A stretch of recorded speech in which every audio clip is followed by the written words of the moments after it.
Guro, Gina, saranggola po ang sagot sa number 3. O, paru-paro, I mean. Tama ba si Gina? Opo! At tumako naman tayo sa pang-4. Sa malayong parang motor, sa malapit parang doktor. Catherine? Dagat po? Lamok? Lamok po? Opo. Tama ba si Catherine, mga bata? Opo, siya. At tumako naman tayo sa pang-huli. Ako'y may kulay na sol, ngunit hindi ako isang langit. Kim? Dagat? Dagat. Tama ba si Kim, mga bata? Opo! Tama po siya.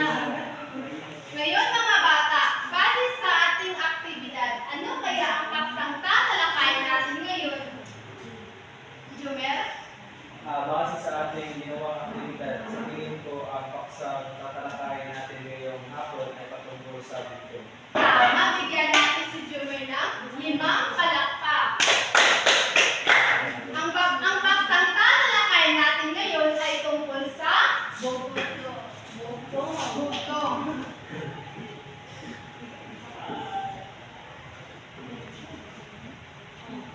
Bago tayo dumako sa ating talakayan, basahin mo na rin yung lahat ang ating layunin. Sa pagtatapos ng aralin, ang mga mag-aaral ay inaasahang matutukoy ang bugtong bilang isang anyo ng panitikan. Nakapagbibigay ng halimbawa ng mga bugtong. Nabibigyan halaga ang bugtong sa pang-araw-araw na pamumuhay. Ngayon, mga bata, kapag naririnig niyo ang salitang bugtong, ano ang naiisip niyo? Jumer?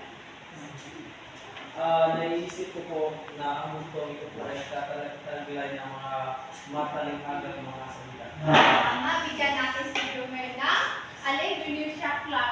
1, 2, 3, 1, 2, 3. Very good, very good, very good. Ang bugtong, ito ay isang uri ng panitikan na nagpapakita ng katalinuhan at kagalingan sa paglalarawan ng mga bagay, tao, lugar o konsepto sa pamamagitan ng salita. Mayroon ako dito mga halimbawa ng bugtong. Dalawang magkapatid, magkatabi ngunit di magkasama. Ang sagot ay mata. Walang bibig ngunit nakapagkwento. Ang sagot ay aklat. May sungay, hindi kayo. May paa, hindi rin tao. Ang sagot ay siya. May puso pero walang dugo. Ang sagot ay niyog. Ngayon, mga bata, naiintindihan niyo ba ang tinatalakay natin ngayon? Opo! Mayroon ka ba kayong katanungan? Wala na po. Kung ngayon ako ang magtatanong sa inyo. Opo.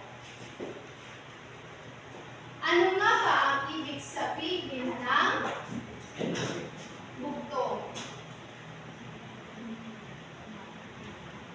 Catherine. Ang bugtong po ay ito ay isang pangungusap o mga tanong na maidugay kahulugan. Tama, bigyan natin si Catherine ng 3 palakpak. Ngayon, sino ang makapagbibigay sa akin ng mga halimbawa ng bugtong? Fridolin? May liig ngunit walang ulo. Ano ang sagot? Buti. Sino pang gusto magbigay? Gina. Dalawang magkapatid, magkatabi ngunit di magkasama. Ang sagot ay mata. Tama, ang sagot ay mata. Ngayon, mga bata,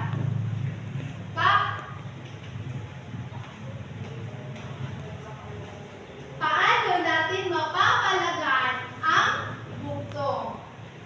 Jumer. Sa tingin ko, kapag nalagay natin ang bugtong sa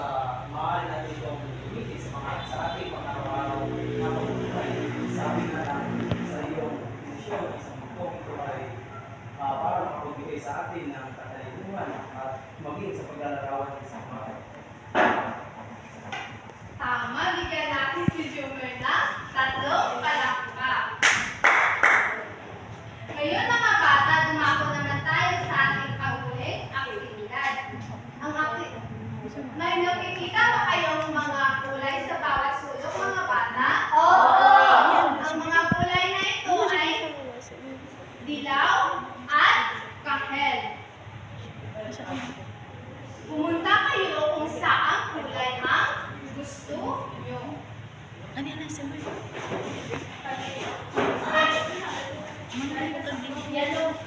Dalap.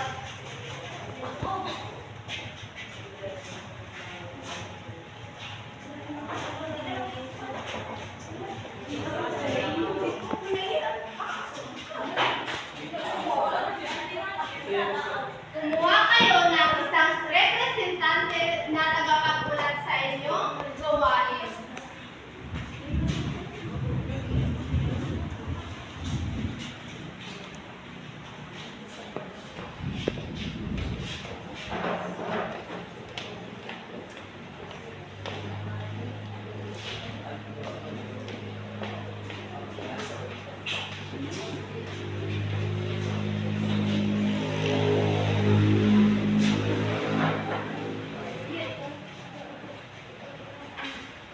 Akin.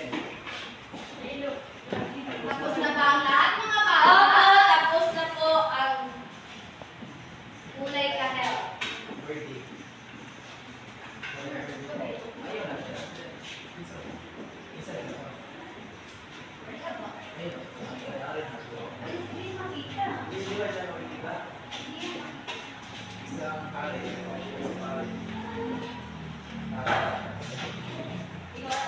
Tumaan si Guapo.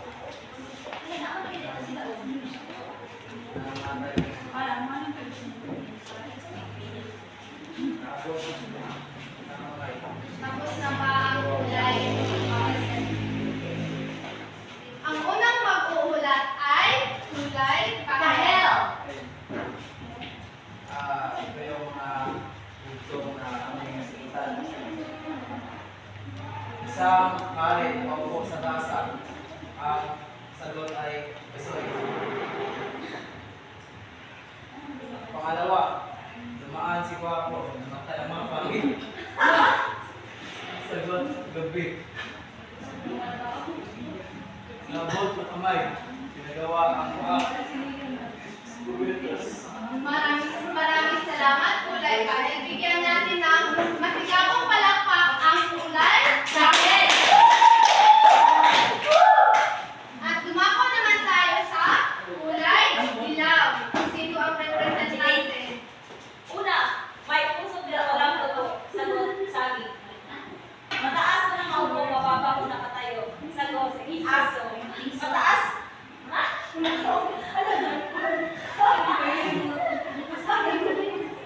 Pusa na Yun na lang po. Isa ko. Ako may kulay kaso, ngunit hindi ako isang langit. Pwede. Sagot. Pwede. Bigyan natin ng masigabong